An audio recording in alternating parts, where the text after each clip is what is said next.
ओम नमः शिवाय। शिव महापुराण श्री कोटि रुद्र संहिता अध्याय 1 12 ज्योतिर्लिंग अने उपलिंगो।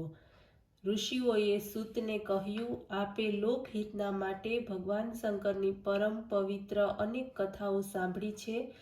હવે આપ આવા જ પ્રકારની અન્ય પણ મહિમાયુક્ત ભગવાન શંકરની કથાઓ સંભળાવો તો આપને અત્યંત કૃપા ભગવાન શંકરના કથામૃતને પિતા કોણ તૃપ્ત થયું છે। તેથી આપ જગતના મંગલને માટે પૃથ્વીના સર્વ તીર્થ સ્થાનોમાં પરમ શ્રેષ્ઠ સદાશિવના લિંગ અને તેથી પણ અત્યંત પ્રસિદ્ધ તેવા શિવલિંગોની કથાઓ અમને સંભળાવો। આ સાંભળીને સૂતજી બોલ્યા, હે ઋષિઓ, આપે સંસારના હિતની કામનાથી સુંદર પ્રશ્ન કર્યા છે।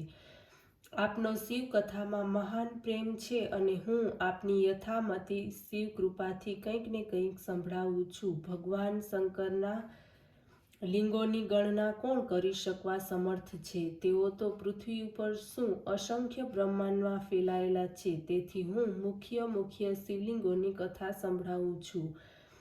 આપ લોકો તે સાંભળો।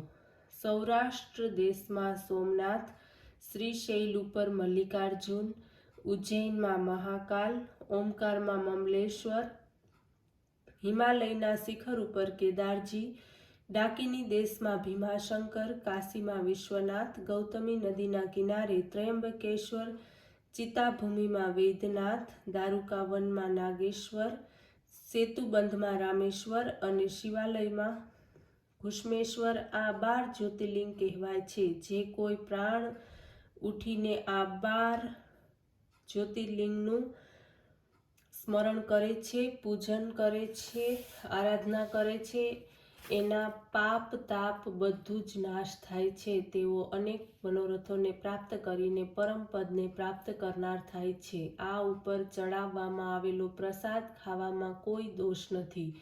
આના પ્રસાદના ગ્રહણથી તો સર્વ પ્રકારના પાપો નાશ પામે છે। જે મનુષ્ય આ લિંગોનું નિરંતર પૂજન કરે છે તેનો પુનર્જન્મ થતો નથી।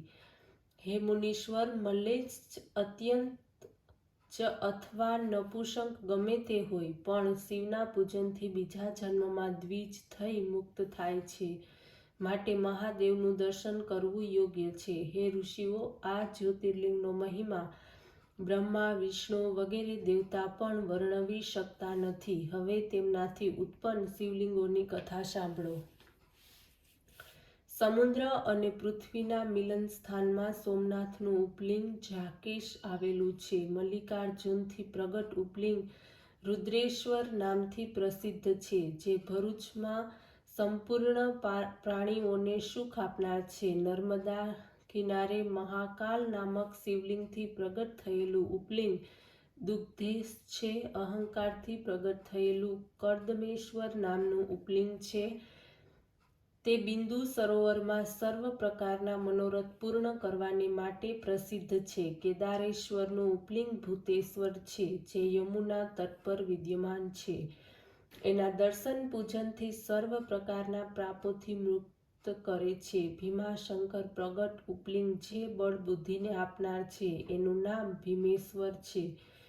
તે સહ્યાદ્રી પર્વત પર પ્રસિદ્ધ છે। નાગેશ્વર શિવજીનું ઉપલિંગ પાપ નાશક ભૂતેશ્વર નામથી પ્રસિદ્ધ છે। તે મલ્લિકા સરસ્વતી નદીના તટ પર વિખ્યાત છે। રામેશ્વરનું ઉપલિંગ ગુપ્તેશ્વર છે। ઘુષ્મેશ નામનું ઉપલિંગ વ્યાઘ્રેશ્વર નામનું છે। આ બધા જ લિંગ અને ઉપલિંગો પાપોને ભસ્મ કરીને ભક્તને ફળ પ્રદાન કરે છે। એનું પૂજન અને દર્શન કરનારના સર્વ પ્રકારના મનોરથો સિદ્ધ કરે છે। આ લોકમાં સુખ ભોગવીને અંતે શિવલોકને પ્રાપ્ત થાય છે। ઓમ નમઃ શિવાય।